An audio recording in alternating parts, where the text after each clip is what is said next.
आज की कहानी है सुर बदले धड़कनों के। इस बार जब गर्मी की छुट्टियों में तान्या अपनी मम्मी के साथ नानी के घर रुड़की आई तो उन्हीं दिनों उसके बड़े मामा मामी भी छुट्टी लेकर आए हुए थे। इसलिए उनके साथ घूमने फिरने और बातों में ही सारा समय बीत गया। छुट्टियां खत्म हुई तो दिल्ली तक तान्या के बड़े मामा निकुंज और मामी शिवाली उन्हें अपनी कार से दिल्ली एयरपोर्ट छोड़ने आए। दिल्ली से मुंबई की फ़्लाइट के टाइम से 2 घंटे पहले वे पहुंच गए। मम्मी के साथ एयरपोर्ट में प्रवेश से पहले तान्या मामी से गले मिलते हुए बोली, देखो मामी, मेरी हाइट आपके बराबर हो गई है। मुझे मामा जैसी हाइट पकड़नी है। मामा तो 6 फुट के हैं और मैं उनसे केवल 4 इंच छोटी हूँ। तेरी मम्मी की और मेरी हाइट लगभग बराबर है। तुझे पता है हम जैसी लंबी हाइट की लड़कियों को शादी के लिए लड़के बड़ी मुश्किल से मिलते हैं। तू 6 फुट की हो जाएगी तो हम सबके लिए लड़का ढूंढना मुश्किल हो जाएगा। मामी एक बात बताओ, नानी को, मम्मी को और आपको भी मेरी शादी की इतनी फ़िक्र क्यों रहती है? मैंने अभी तो एमएससी एविएशन पूरा किया है और अब मैं एविएशन अफसर बनने का एडवांस कोर्स कर रही हूँ। मुझे हर हालत में अपना सपना पूरा करना है और आर्मी ज्वाइन करनी है। ठीक है, तेरी पढ़ाई कौन रोक रहा है? तू जितना चाहती है पढ़ ले, पायलट अफसर भी बन जा, पर एक समय तो आएगा जब तेरा मन किसी को लाइफ पार्टनर बनाना चाहेगा। आर्मी ज्वाइन कर भी लेगी तो शादी तो तेरी हमें करनी ही है। तेरी मामी यह कहना चाह रही है। मामा ने मुस्कुराते हुए तान्या को समझाना चाहा।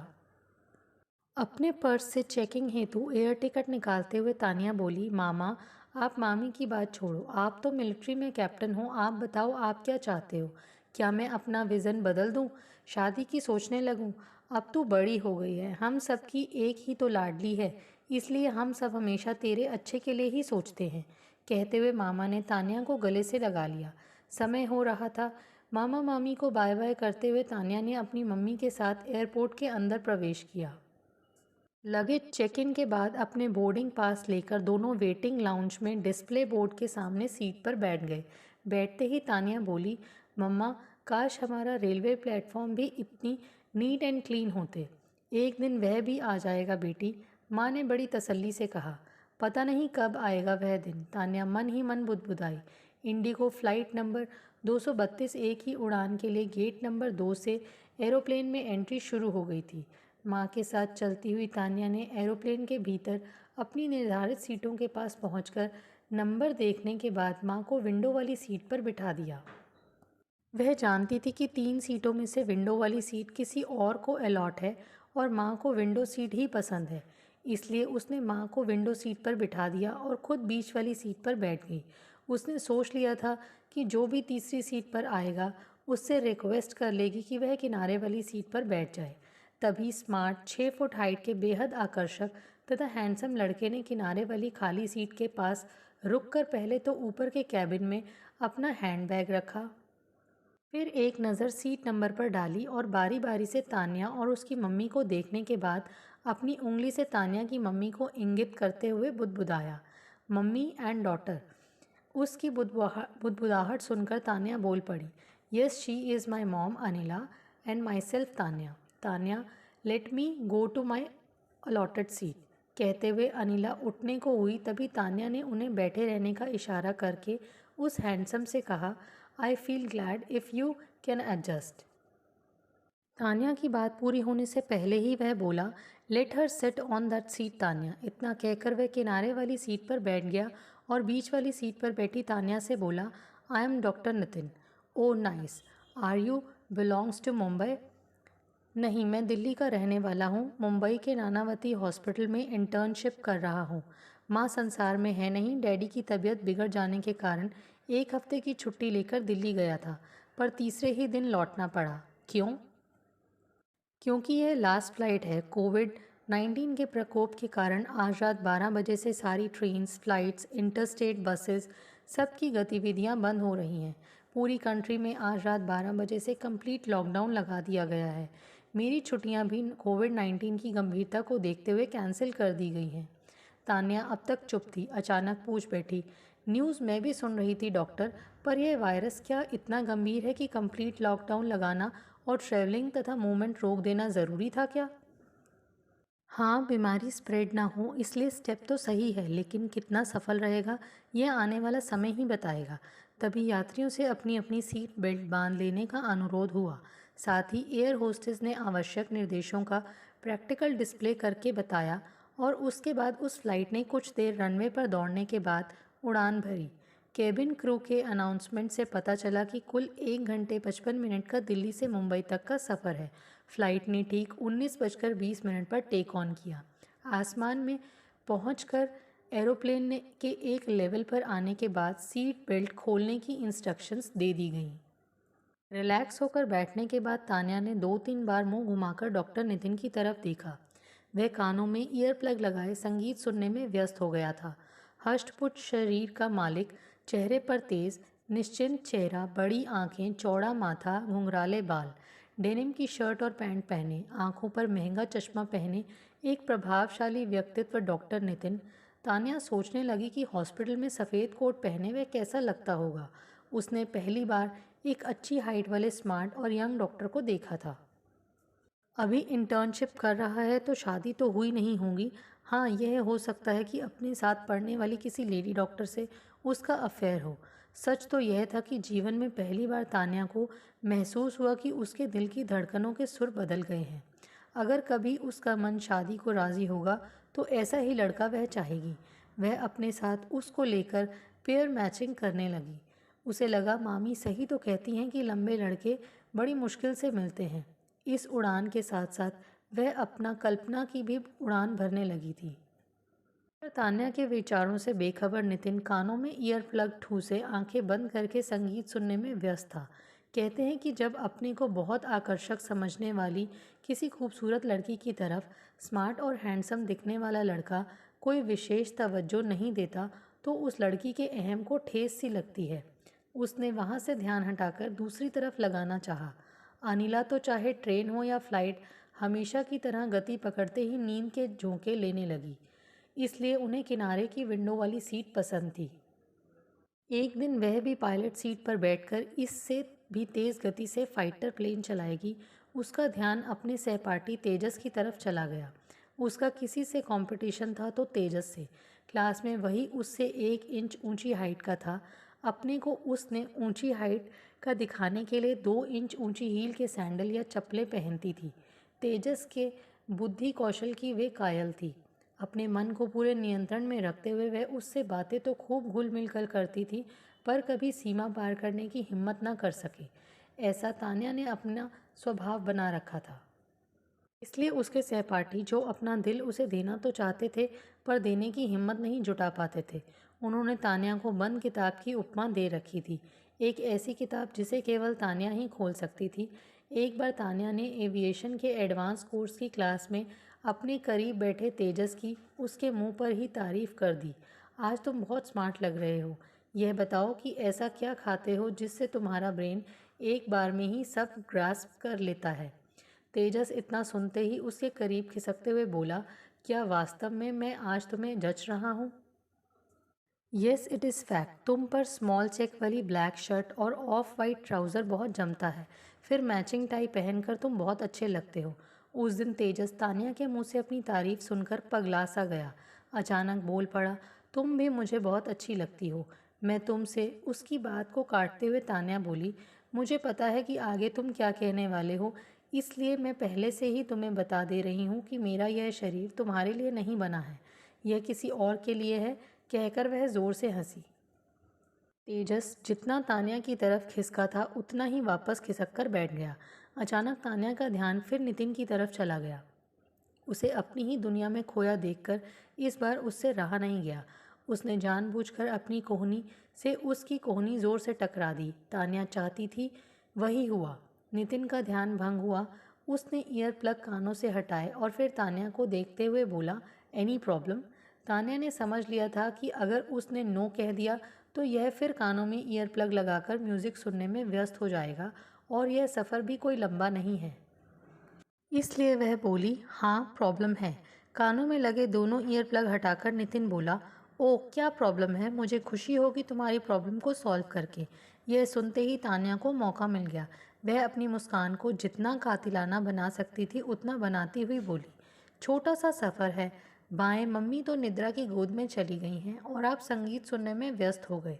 बीच में फंसी बैठी मैं बोर हो रही हूँ। आखिर करूँ तो क्या करूँ? यदि तुम्हें भी संगीत का शौक है तो यह लो ईयर प्लग, तुम अपने कान में लगा लो। एक मैं लगा लेता हूँ, दोनों मिलकर संगीत सुनते हैं। अरे संगीत तो मैं घर में भी सुनती रहती हूँ। मुझे तो बातें करना अच्छा लगता है और इससे समय भी अच्छा कट जाता है। तो लो, मैं ईयर प्लग जेब में रख लेता हूँ। मोबाइल का म्यूज़िक ऑफ कर देता हूँ। बातें करना तो मुझे भी अच्छा लगता है। बोलो, क्या बातें करनी है? आप अपने बारे में कुछ बताएं, फिर मुझसे मेरे बारे में कुछ पूछें। ऐसा क्यों? बस ऐसे ही, ताकि सफ़र बातों बातों में कट जाए और बोरियत भी ना हो। तान्या की नज़रों की भाषा और भावनाएं समझते हुए नितिन मुस्कुराया और बोला, प्यार भरी बातें करना चाह रही हो तो यह तभी संभव है जब मुझे अपनत्व से पुकारो। अपनत्व से मतलब? तान्या ने थोड़ा उसकी तरफ झुकते हुए पूछा।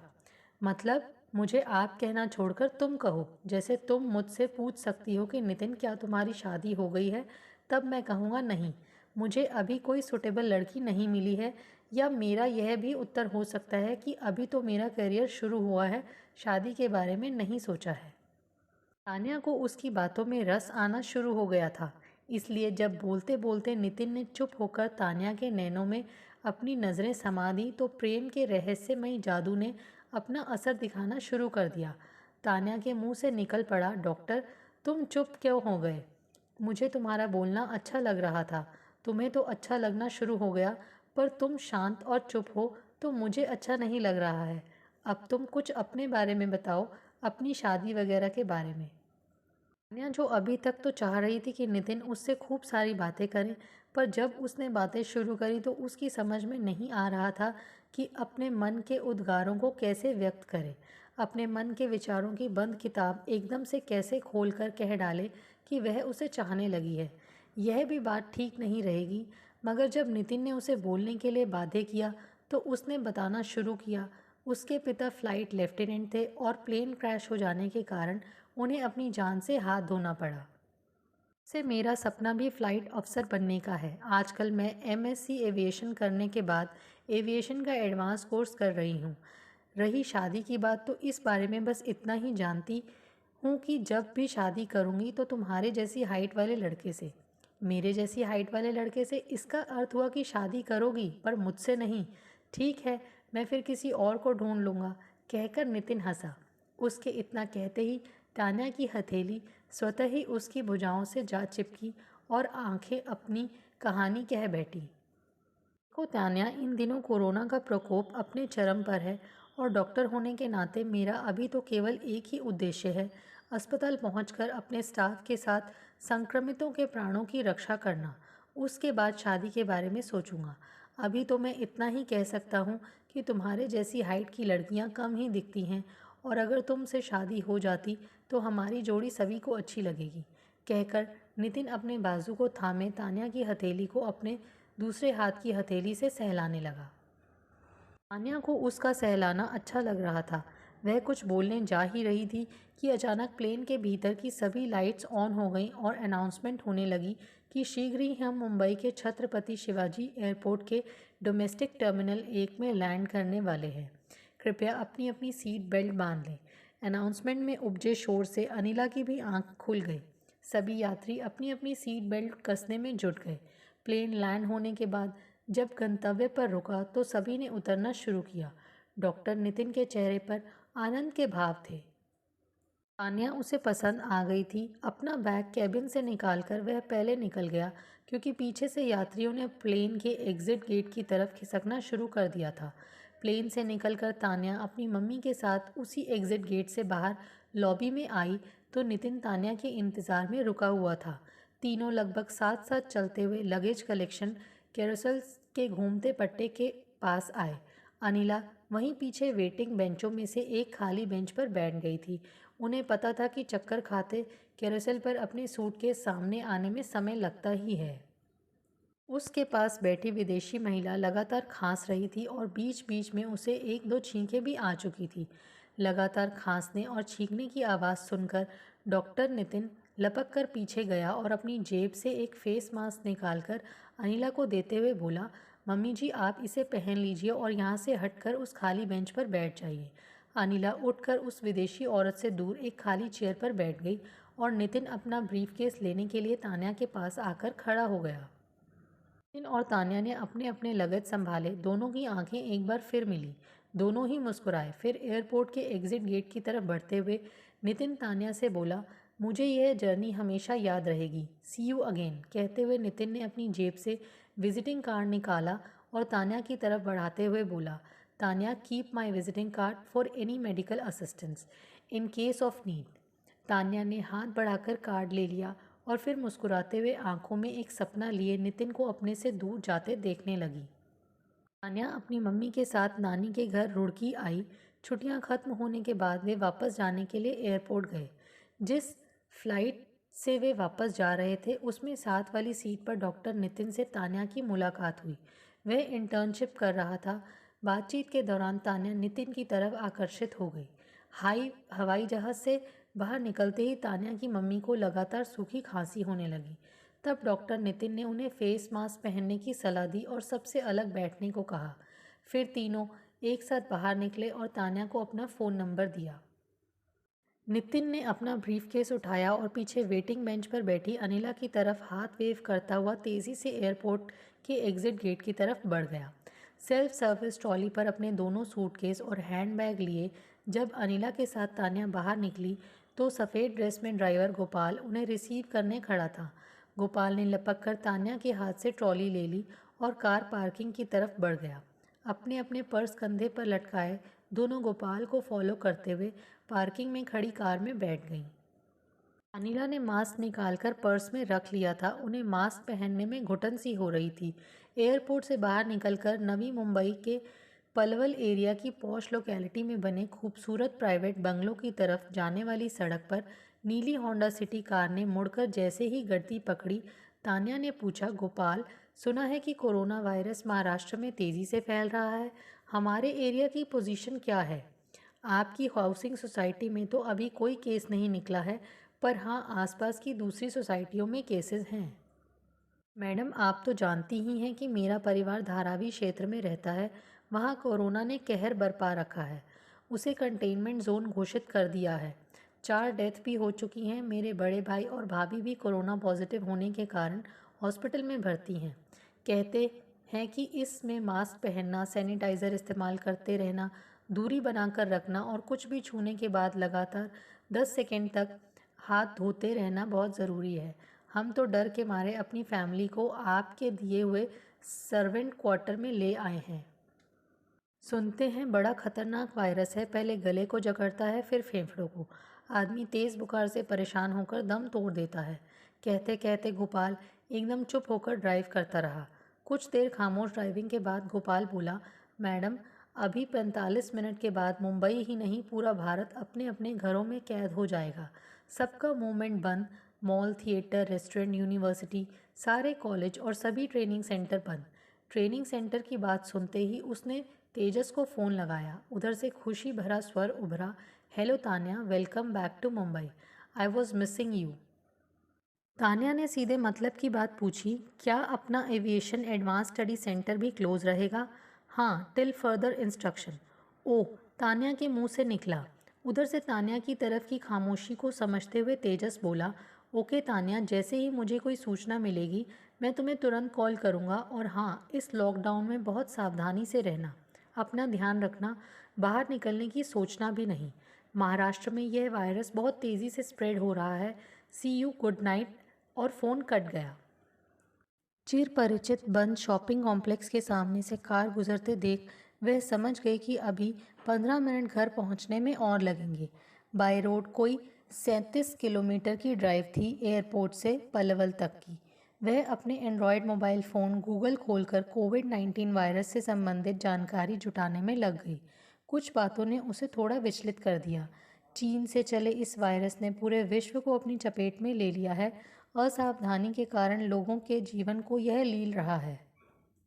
छींकने खांसने से जो मुंह और नाक से निकलने वाले स्वैब के छींटे पड़ने या संक्रमित व्यक्ति द्वारा छुई गई किसी सतह, वस्तु, कपड़े आदि को छू लेने मात्र से यह वायरस 5 दिन बाद अपना असर दिखाना शुरू कर देता है।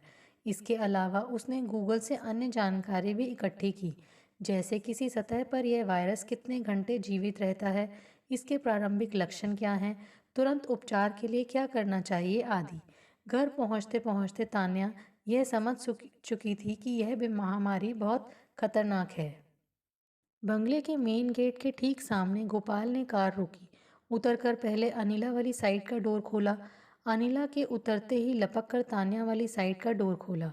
दोनों उतरकर खड़ी हुईं तो उनकी नज़र गोपाल की पत्नी और 14 साल की लड़की पर पड़ी, साफ सुथरे कपड़ों में। गोपाल जानता था कि मालकिन से ज़्यादा तान्या को साफ सफाई से रहना बेहद पसंद है। वे दोनों कार से कुछ दूर पार पर आकर खड़ी हो गई थी। गोपाल ने परिचय कराया, यह मेरी पत्नी रानी और यह मेरी बेटी निंदिया। फिर उसने रानी और निंदिया को आदेश दिया कि अरे टुकुर टुकुर क्या देख रही, यह हमारी मालकिन है। वह तान्या बिटिया बढ़कर दोनों के पैर छुओ। अनिला ने तो पैर छुआ लिए, पर तान्या पीछे हटती हुई बोली, मेरे पैर छूने की ज़रूरत नहीं, बस नमस्ते करो। कहकर वह मेन गेट खुलवाकर घर के अंदर प्रवेश कर गई। रानी पीछे पीछे थी। गोपाल ने डिक्की से पहिएदार सूटकेस निकालकर निंदिया को अंदर ले चलने को कहा और बाकी सामान खुद लाया। तान्या तो सीधी फ्रेश होने चली गई थी। अनिला ड्राइंग रूम में अपने उस चिर परिचित सोफे पर बैठ गई थी, जहां से उन्हें अपने पति का बड़ा सा तैल चित्र लगातार दिखता रहता। गोपाल सूटकेसों को उनके निर्धारित स्थान पर रखकर अनिला के सामने आया और अपने दोनों हाथों की हथेलियां आगे फंसाकर खड़ा होते हुए बोला, मालकिन, आपके और बिटिया के लिए गरम गरम चाय बनवाऊं या कॉफ़ी? रानी सब बनाना जानती है। गोपाल की बात का उत्तर देते हुए अनिला बोली, तान्या को आने दो, उसकी जो इच्छा होगी वह बना लेना। फिर उन्होंने रानी और नंदिता पर एक गहरी नज़र डाली और गोपाल से पूछा, क्यों गोपाल, बर्तन बांचने वाली मंजरी और झाड़ू पोछे वाली कामियाँ आ रही हैं ना? नहीं मैडम, संक्रमण को देखते हुए प्रत्येक बाई का घर के अंदर आना प्रतिबंधित कर दिया गया है। पिछले 4 दिनों में मैंने इन दोनों को सारे काम सिखा और बता दिए हैं। अपने क्वार्टर में गर्म पानी से सवेरे शाम नहाना, हर काम करने से पहले और बाद में हाथ धोना मैंने सिखा दिया है, लेकिन अभी तो इन्होंने हाथ नहीं धोए हैं। निंदिया ने हमारा सूटकेस उठाया, रानी ने मेन डोर का लॉक खोला, दरवाज़ा हाथ से धकेला और तुमने भी एयरपोर्ट पर ट्रॉली छुई, हमारा लगेज छुआ, पर हाथ कहाँ धोए? तान्या शावर बाथ लेने के बाद फ्रेश होकर बाथरूम से निकलकर अनिला के पास आकर बैठती हुई बोली। तान्या की बात सुनते ही गोपाल सकपका गया। वह बाहर बागीचे वाले नल पर जाकर हाथ धोने के लिए निंदिया का हाथ पकड़कर लपका। रानी भी पीछे पीछे जाने लगी तो तान्या सर्विस वॉश बेसिन की तरफ इशारा करते हुए तीनों से बोली, अभी तो वहाँ रखे साबुन से हाथ धो लो, और सभी करीब 20 सेकंड तक साबुन से हाथ रगड़ रगड़ कर धोएंगे। वे तीनों जब हाथ धोने चले गए तो तान्या माँ के सामने बैठती हुई बोली, माँ आप भी फ्रेश हो लो, मैंने गीज़र ऑन कर दिया है। शावर बात ले लोगी तो अच्छा लगेगा। मन ना करे तो गर्म पानी से हाथ मुंह धो लेना। माँ की वहाँ से उठने की इच्छा तो नहीं थी। वह कुछ देर और अपने पति की तस्वीर से मौन बातें कर लेना चाहती थी, पर तान्या की बात थी, सफ़र की थकान भी थी, इसलिए वे जल्दी फ्रेश होकर आ गईं। तान्या की कॉफ़ी पीने की इस समय इच्छा नहीं थी, उसका ग्रीन टी पीने का मन था। इसलिए उस रानी को उसके लिए बोलकर उसने माँ से पूछा, आपको भूख तो नहीं लगी है? अनिला ने घड़ी देखी, 12:30 बज चुके थे। वे तान्या से बोली, समय बहुत हो गया है, स्नैक चाय के साथ ले लेते हैं। चाय के साथ थोड़े से स्नैक लेकर तान्या आज अनिला वाले कमरे में ही सो गई। उनके कमरे में जाते ही गोपाल ने घर का मेन डोर लॉक किया और अंदर के बरामदे से होता हुआ रानी तथा निंदिया के साथ अपने क्वार्टर में जाकर लेट गया। कार उसने गैरेज में खड़ी कर दी थी। सवेरे वातावरण खामोश था। लॉकडाउन का पहला दिन, पक्षियों ने भी मानो चहकना बंद कर दिया था। तान्या ने पूरी सतर्कता के साथ रानी और निंदिया को पूरा दिन कोविड-19 की सावधानियों के साथ साथ कई बार हाथ धोने के निर्देश दिए। गोपाल का पूरा दिन घर बाहर के सारे उपयोग में आने वाले सरफेस और अपने क्वार्टर के भीतर की वस्तुओं को सैनिटाइजर करने में बीता। लॉकडाउन के 5 दिन ऐसे ही बीते। इस बीच तान्या ने 2 बार तेजस से यूनिवर्सिटी के हालचाल लिए। यह पता चलते ही कि यूनिवर्सिटी अनिश्चित काल के लिए बंद कर दी गई है, वह थोड़ी निराश और उदास हो गई। कर भी क्या सकती थी? रोज़ न्यूज़ चैनल पर भारत और विदेशों में संक्रमण के बढ़ते आंकड़े देख देख कर चिंतित होने के। घर के बाहर जाने का सवाल ही नहीं था। अपने कमरे से निकलकर दिन में कई बार माँ के पास भी जाकर बैठी। अपनी कोर्स की किताबों में भी उसका मन नहीं लगा। उसने कई बार एरोप्लेन में नितिन के साथ गुजरे पलों को याद किया। माँ को खांसी आनी शुरू हो गई थी, इसलिए उसका ध्यान अक्सर माँ के स्वास्थ्य की तरफ चला जाता। उन्हें कफ सिरप पिलाकर कुछ देर उनके पास बैठकर उनका मन बहलाती। फिर जब वे नॉवल हाथ में उठा लेती तो वह वहाँ से उठकर अपने कमरे में चली जाती। पिता के मरने के बाद उनके अपने कमरे में विंग कमांडर सुंदर बहादुर की यादें हर तरफ मौजूद थीं। माँ ने अपने पलंग के सामने एक आकर्षक युगल चित्र लगवा लिया था, जिसमें वे वर्दी पहने पति के साथ एक आकर्षक बनारसी साड़ी में सजी धजी खड़ी थी। शुरू में तो कई बार उस चित्र को देखकर किन्हीं यादों में डूब जाती, फिर रोने लगती, पर तान्या की उम्र बढ़ने के साथ सब सामान्य हो गया। पति की यादों से जुड़ा दूसरा तैलचित्र ड्राइंग रूम की दीवार पर उन्होंने लगवा ही रखा था, जिसके सामने पड़े सोफे पर बैठकर उन्हें न जाने क्यों बड़ी तसल्ली मिलती थी। लॉकडाउन का आज 7वां दिन था। सवेरे जब तान्या माँ के कमरे में रोज़ की तरह चाय पीने बैठी तो माँ की तरफ देखकर हैरान रह गई। माँ से चाय का घूंट सटका नहीं जा रहा था। तान्या ने अपने हाथ में पकड़ा चाय का प्याला स्टूल पर रखा और उनके करीब पहुंचकर उनकी पीठ पर हाथ रखते हुए पूछा, क्या हुआ मम्मा? गले में खराश हो रही है और चाय का घूंट सटका नहीं जा रहा। अनिला बड़ी मुश्किल से बोल पाई। अगले ही पल अपने हाथ में पकड़ा कप नीचे रखते हुए अपना माथा दबाते हुए बोली, तान्या सिर में बहुत तेज़ दर्द शुरू हो गया है, लगता है बुखार आ जाएगा। कुछ देर बाद उन्हें सांस लेने में भी तकलीफ महसूस होने लगी। तकलीफ की अधिकता के कारण वे बेचैन होने लगी थी। ऐसी स्थिति देखकर तान्या ने निंदिया को आवाज़ दी। उसकी आवाज़ सुनकर तान्या के साथ किचन में काम करती रानी भी कमरे में आ गई। तान्या ने निंदिया को देखते ही कहा, तुम अपने क्वार्टर जाकर अपने पिता को तुरंत बुला लाओ। फिर वह रानी की तरफ मुड़ते हुए बोली, तुम चाय के कप यहाँ से उठा ले जाओ, फिर आकर माँ के पास 2 मिनट बैठो। मैं अपने कमरे में रखा अपना मोबाइल लाकर डॉक्टर को फ़ोन करती हूँ। इस समय उसने डॉक्टर नितिन से ही बात करना उचित समझा। एक बार तो पूरी रिंग बज गई, नितिन ने फ़ोन नहीं उठाया। दोबारा भी वही हुआ। उसने बिना हिम्मत हारे तीसरी कॉल लगाई। इस बार कॉल कनेक्ट हो गई। डॉक्टर नितिन, मैं तान्या बोल रही हूँ। हाँ, मैं आवाज़ पहचान गया, तुम्हारी आवाज़ तो मेरे जहन में बस चुकी है। उसने अपनी मम्मी का सारांश में हाल बताया, फिर बोली, मैं अपने ड्राइवर के साथ आपके हॉस्पिटल आ रही हूँ। तुम्हें हॉस्पिटल आने की आवश्यकता नहीं है। यहाँ के वातावरण में सारे स्टाफ को घंटों पीपीई किट पहनकर रहना पड़ता है। तुम अपना पता मुझे एसएमएस कर दो, मैं तुरंत एम्बुलेंस भिजवाता हूँ। डॉक्टर, मैं भी माँ के साथ आना चाहती हूँ। तान्या, यह महामारी बहुत खतरनाक स्टेज पर है। संक्रमितों की संख्या लगातार बढ़ रही है। तुम्हारा आना उचित नहीं है, मुझ पर विश्वास रखो। मेरे रहते तुम्हारी मम्मी का विशेष ख्याल रखा जाएगा। उनके सारे टेस्ट करवाए जाएंगे। जैसा तुमने बताया, सिम्टम्स तो सारे कोविड वाले हैं। मैं एडवाइस करूँगा, प्लीज़ तुम जोखिम ना लो। मम्मी को एडमिट कराने के बाद जब उनका ट्रीटमेंट शुरू हो जाएगा तो उनकी पूरी रिपोर्ट देने मैं अपनी शिफ्ट ख़त्म होते ही तुम्हारे घर आता हूँ। ओके। तान्या फ़ोन करके पलटी तो सामने गोपाल खड़ा था। क्या आदेश है बिटिया? मैंने कार सैनिटाइज़र करके बाहर खड़ी कर दी है। ठीक है, मुझे हॉस्पिटल की एम्बुलेंस का इंतज़ार करना होगा। लॉकडाउन के कारण प्राइवेट वाहन की मूवमेंट भी रिस्ट्रिक्टेड है। कहती हुई वह मास्क लगाकर ग्लव्स पहनती हुई माँ के सामने पहुंची। माँ का बुखार पहले से तेज़ हो गया था। उनकी हालत देखी नहीं जा रही थी। वह खांसना चाह रही थी पर खांस नहीं पा रही थी। उनका हाथ बार बार गले पर जा रहा था। ऐसा लग रहा था जैसे उनका दम घुट रहा हो। तान्या उन्हें गर्म पानी पिलाने का प्रयास कर रही थी। गोपाल समझ गया था कि यह कोविड का ही अटैक है। करीब 30 मिनट के अंदर एम्बुलेंस अपना सायरन बजाती हुई बंगले के मेन गेट के सामने आ खड़ी हुई। एम्बुलेंस के अंदर सक्रिय स्टाफ ने अनिला को अपने कब्जे में लेकर फर्स्ट एड देनी शुरू कर दी। चेहरे पर ऑक्सीजन मास्क किट लगा दी।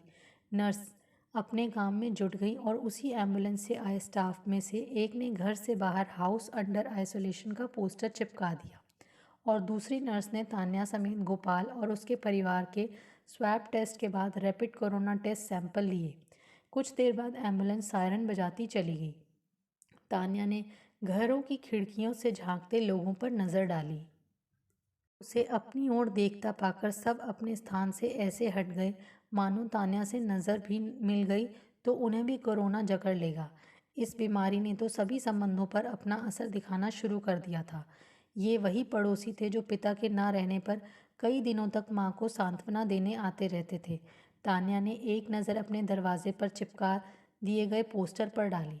पूरे घर को आइसोलेशन में रख दिया गया था और घर के सदस्यों के मूवमेंट पर पूरी तरह पाबंदी थी।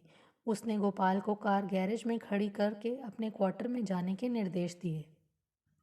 अपने लिए रानी से पुनः चाय बनाकर लाने को कहा। फिर निंदिया के साथ माँ के कमरे की हर चीज़ को सैनिटाइज करने में जुट गई। कुछ देर बाद उसने ड्राइंग रूम में बैठकर चाय पीते हुए परिस्थितियों का आंकलन किया।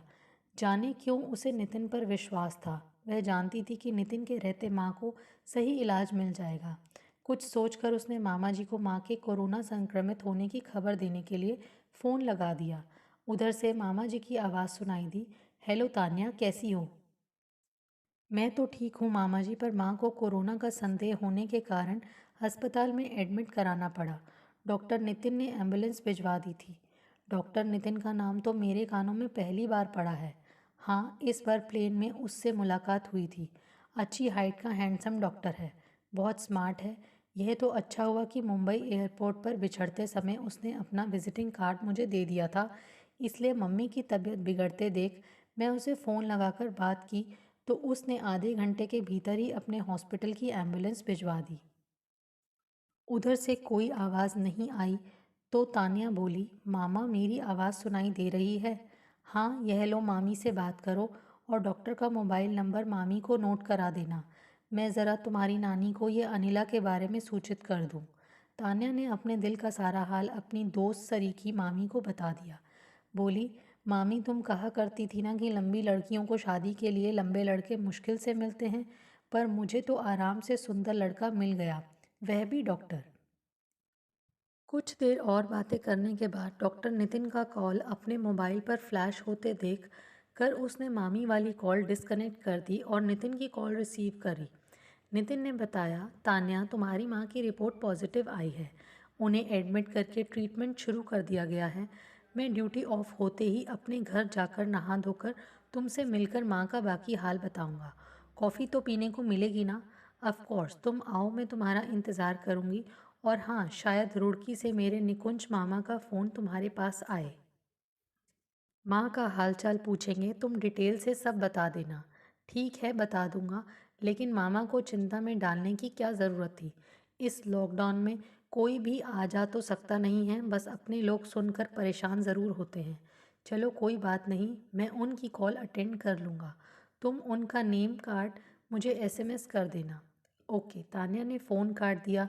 फ़ोन काट मामा को नितिन का नेम कार्ड सेंड करके वह डॉक्टर नितिन के बारे में सोचने लगी। कितनी जिम्मेदारी से डॉक्टर अपना रोल निभाते हैं। वह तो यह जानती थी कि आजकल डॉक्टर इतने प्रोफेशनल हो गए हैं कि पैसे के आगे मानवीयता को भी उन्होंने ताक पर रख दिया है। हॉस्पिटल का तो हाल और भी बुरा है। मर चुके आदमी को भी वेंटिलेटर पर रखकर कृत्रिम सांस के द्वारा सीना फूलता पिचकता दिखाकर हॉस्पिटल बिल को बढ़ा दिया जाता है। मगर नितिन के व्यवहार से तो ऐसा कुछ प्रतीत नहीं हुआ। उसने खुद ही एम्बुलेंस की व्यवस्था कर समय से माँ को हॉस्पिटल में एडमिट कर दिया।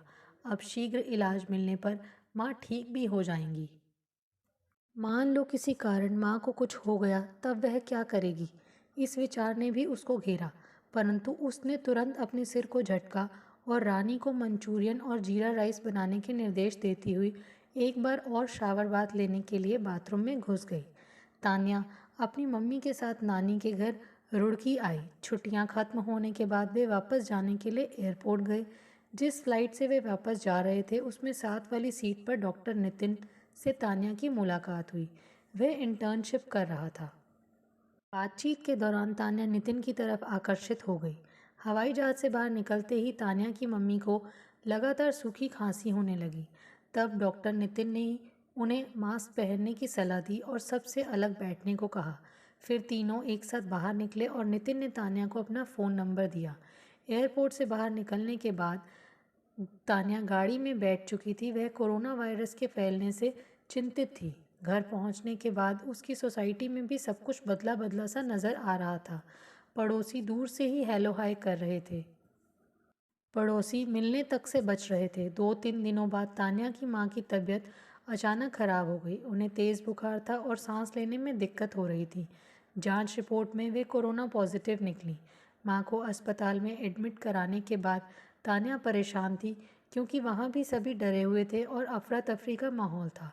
शाम ढलते ही नितिन हॉस्पिटल की वैन से तान्या से मिलने और अनिला का हालचाल बताने आ गया। तान्या को पूरा विश्वास था कि नितिन उससे मिलने ज़रूर आएगा, इसलिए आज न जाने क्यों उसने अपने को कुछ ज़्यादा ही आकर्षक बना लिया था। सुंदर तो वह थी ही, और बस हल्के मेकअप के साथ बालों के स्टाइल ने उसे मोहक बना दिया था। बेल बजते ही उसने निंदिया को निर्देश दिए और कहा, आने वाला अगर अपना नाम डॉक्टर नितिन बताए तो सीधे ड्राइंग रूम में लाकर बिठा देना, और हाँ, उनके हाथ ज़रूर सैनिटाइज करवा लेना। निंदिया ने ऐसा ही किया। नितिन को थोड़ा इंतज़ार कराकर तान्या ने ड्राइंग रूम में प्रवेश करते हुए मुंह से गले की तरफ मास्क सरकाकर पूछा, वेलकम डॉक्टर, मम्मा कैसी हैं?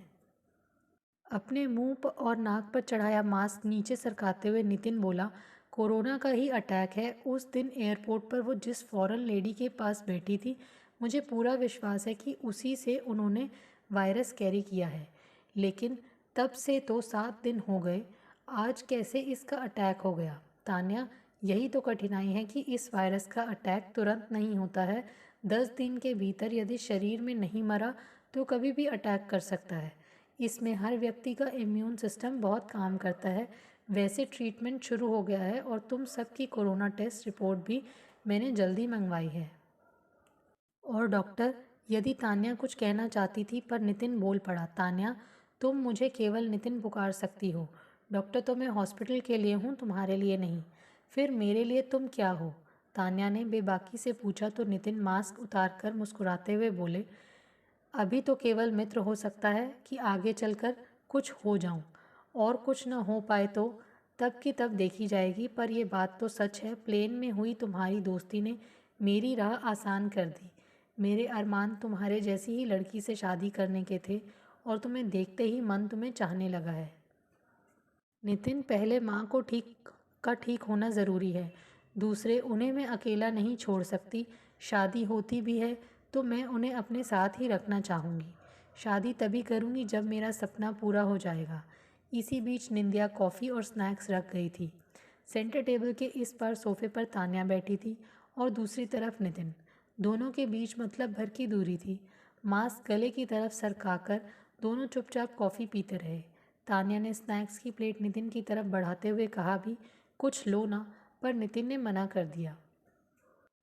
कॉफ़ी खत्म हुई ही थी कि नितिन का फ़ोन बज उठा। कॉल रिसीव करते ही वो उठ खड़ा हुआ और बोला, मुझे वापस हॉस्पिटल जाना होगा। एक सीरियस केस आ गया है। आई हैव टू अटेंड हर। मैं भी तुम्हारे साथ चलूँगी नितिन।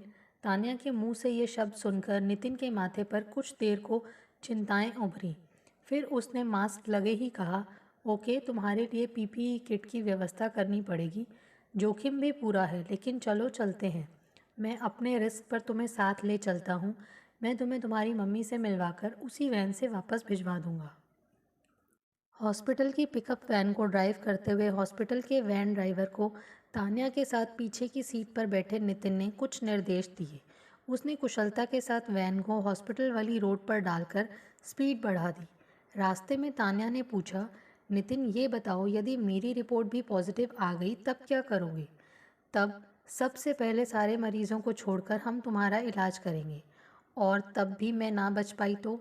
उसके इतना कहते ही नितिन ने उसके होठों पर अपने हाथ रख दिए और बोला, अब तुम्हें मेरे लिए जीना है तान्या, और मुझे तुम्हारे लिए। ग्लव्स में लगे सैनिटाइज़र की हल्की सी महक तान्या की नाक में घुस गई। और कोई वक्त होता तो वो सैनिटाइज़र की महक बर्दाश्त नहीं कर पाती, लेकिन इस समय उसे वो महक अच्छी लगी। फिर जब नितिन ने अपना एक हाथ उसके एक कंधे के ऊपर से निकालकर अपनी हथेली उसके दूसरे कंधे पर प्यार से रख दी, तो वो उसकी तरफ थोड़ी सी सरक आई। दोनों ने ही मास्क पहन रखे थे और नितिन ने आदतन हैंड ग्लव्स पहने हुए थे। कंधे पर रखा ग्लव्स पहना नितिन का हाथ तान्या को कुछ प्यार भरे मौन संदेश रास्ते भर देता रहा। हॉस्पिटल में अंदर ले जाने से पहले नितिन ने तान्या के लिए पीपीई किट की व्यवस्था करके उसे सिक्योर किया। माँ के पास 1 घंटा बिताकर तान्या संतुष्ट सी जब घर वापस आ रही थी तो उसे फिर लगा कि उसकी धड़कनों में सुर वास्तव में पहले जैसे नहीं रहे, संगीतमय हो गए हैं। ज़रा सी मुलाकात में ही उसने माँ को बता दिया था कि वह नितिन से प्यार करने लगी है, और मामी को भी फ़ोन पे उसने बता दिया है कि उसने लड़का पसंद कर लिया है। नितिन उसके बाद 2 बार और तान्या से मिलने आ पाया, और हर बार तान्या ने चाहा कि वो मास्क और दूरी का डर छोड़कर नितिन के सीने से चिपक जाए, पर ऐसा हो ना सका। नितिन को भी हॉस्पिटल में थोड़ी फुर्सत मिलती तो वो भी तान्या को फ़ोन लगा लेता और प्यार भरी बातें करता, फिर बताता कि उसकी माँ अब खतरे से बाहर है। इस बीच रुड़की से नानी और मामा मामी के भी फ़ोन आते रहे, और माँ के कोरोना संक्रमण से बचकर घर आने की बात सुनी तो सबसे पहले नानी का फ़ोन आया। तान्या बेटी, मन तो कर रहा है कि तुम्हारे पास हम सब पहुंच जाएं, पर परिस्थितियां ऐसी हैं कि लॉकडाउन में कहीं निकल ही नहीं सकते। तुम अपना ध्यान रखना। जब माँ कोरोना महामारी की जंग जीतकर विजयी भाव के साथ घर लौटी तो तान्या ने उनके कमरे में आराम करने की व्यवस्था करके उन्हें बेड पर लेटाने के बाद पूछा, मम्मा, नितिन साथ में नहीं आए? हाँ, वो नहीं आ पाया। मुझे घर भेजने की सब व्यवस्था तो उसने कर दी थी, पर चलते समय उससे मुलाकात नहीं हो पाई। सुनते ही तान्या ने नितिन को फ़ोन मिलाया, पर वह स्विच ऑफ आया। पिछले 4 दिन से यही हो रहा था। 2 बार तो नर्स ने बताया कि मैडम, डॉक्टर किसी से नहीं मिल सकते। माँ तो घर आ गई। ट्रेनिंग सेंटर के शीघ्र खुलने की कोई उम्मीद नहीं थी। लॉकडाउन के कारण वो घर से कहीं निकल नहीं सकती थी। नितिन ने फ़ोन उठाना बंद क्यों कर दिया? अस्पताल में ज़्यादा बिजी हो गया होगा। केसेस भी तो तेज़ी से बढ़ रहे हैं। यही सब सोचकर वो अपने को तसल्ली देती रहती।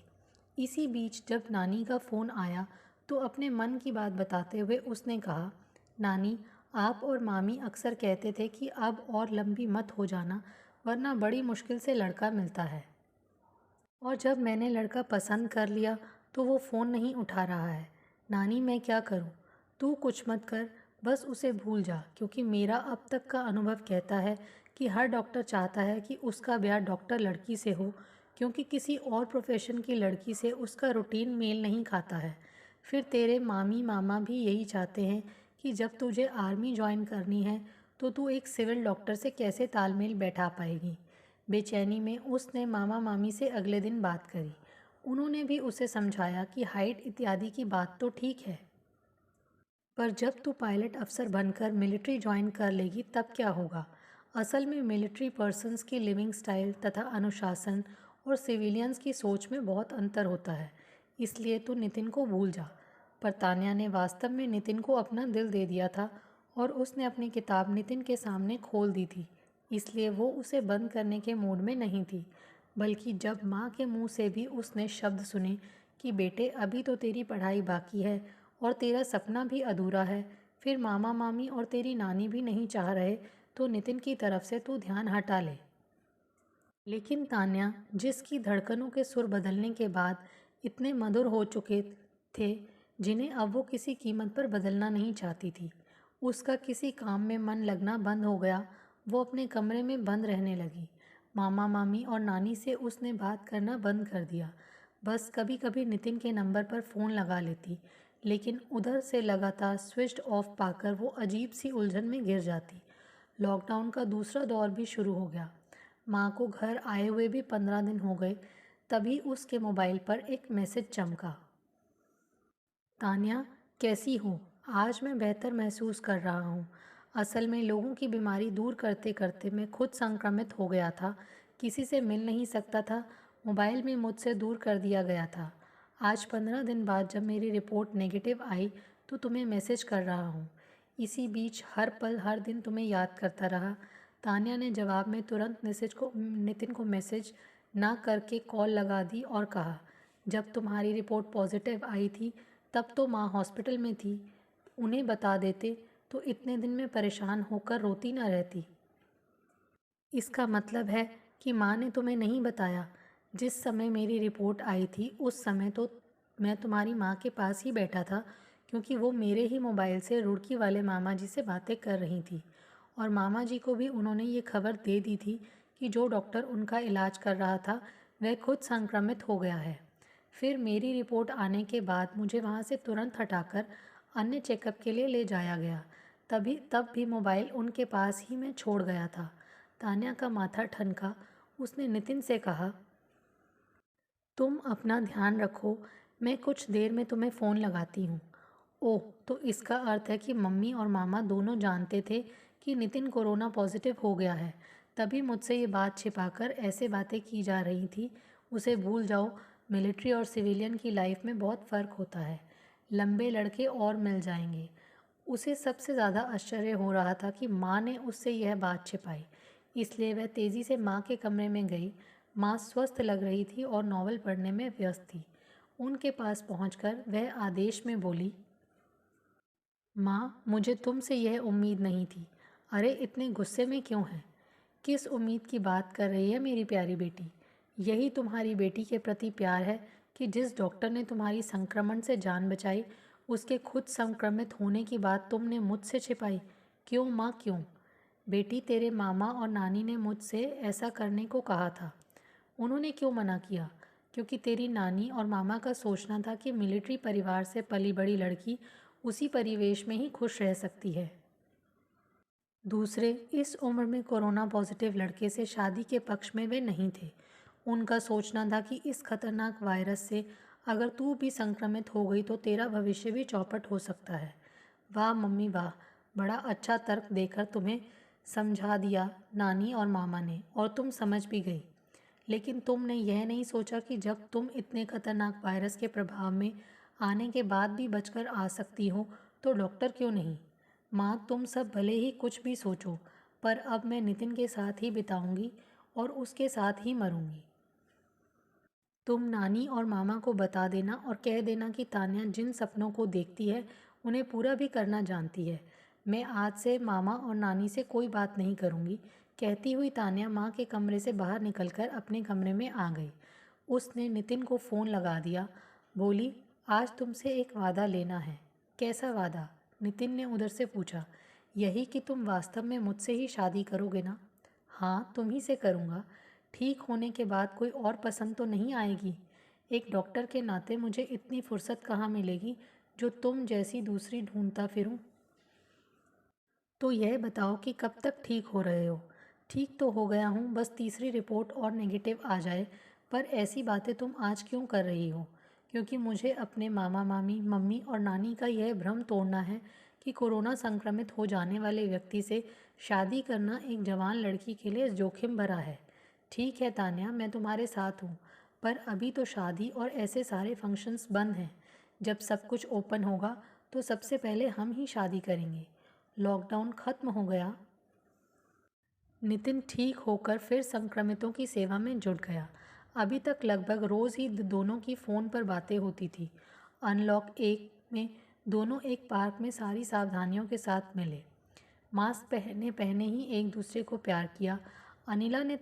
अनिला से तान्या केवल काम की ही बातें करती। एक दिन माँ ने बताया कि बेटी, मामा और नानी तुझसे बात करना चाहते हैं। ऐसी भी क्या ज़िद है? क्या तू सदा के लिए उनसे रूठी रहेगी? मुझे उनसे कोई बात नहीं करनी, नानी से भी नहीं। नहीं, तू अपना बचपन भूल गई जब नानी की गोद में चढ़कर बैठ जाती थी और हर ज़िद पूरी करवा लेती थी। लेकिन अब मैं बड़ी हो गई हूँ, उनकी गोद में नहीं बैठ सकती।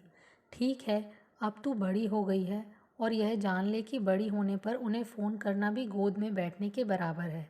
तू बात करेगी तो शायद वो तेरी यह बात भी मान जाएं। देख, मैं अपने मोबाइल से उन्हें फ़ोन लगाती हूँ, तू अपनी बात तो कह के देख। फिर तेरे मामा मामी भी कल वापस अपनी ड्यूटी पर जा रहे हैं। कहते कहते अनिला ने अपनी माँ को फ़ोन मिला दिया और उधर से हेलो की आवाज़ सुनते ही तान्या को फ़ोन पकड़ाकर बोली, बेटी, नानी तुझसे बात करना चाह रही हैं। अपने बचपन के दिनों को याद करते हुए उसने नानी से बात करनी शुरू की। हाँ नानी, बोलो, क्या कहना चाह रही हो? कुछ नहीं, मैं सब कुछ सह सकती हूँ, पर तेरा रूठना नहीं। पता है, तेरी आवाज़ सुने पूरा 1 महीना हो गया है। मुझे बता, तू क्या चाहती है? तुझे पता है कि तेरी खुशी ही हम सबकी खुशी है। पर नानी, आप सब तो मेरी खुशी मुझसे छीनना चाहते हो। हाँ, मन में कुछ नेगेटिव थॉट्स आ गए थे। फिर लगा कि मेरा जीवन अब रह ही कितना गया है। मैं क्यों अपनी इच्छाएं तुझ पे मढ़ूं। इसलिए तू जिसे चाहती है उसी से तेरी शादी होगी। तेरे मामा को भी मैंने समझा दिया है, वे भी तैयार हो गए हैं। बस सिचुएशन नॉर्मल हो जाए, तब हम सबका पहला काम तेरी धूमधाम से शादी। ओ नानी, मेरी प्यारी नानी, I love you, really I love you कहकर तान्या खुशी और आवेश में मोबाइल चूमने लगी। दोस्तों, आपको हमारी ये कहानी कैसे लगी? प्लीज़ कमेंट्स करके बताइए। Thanks for watching this video.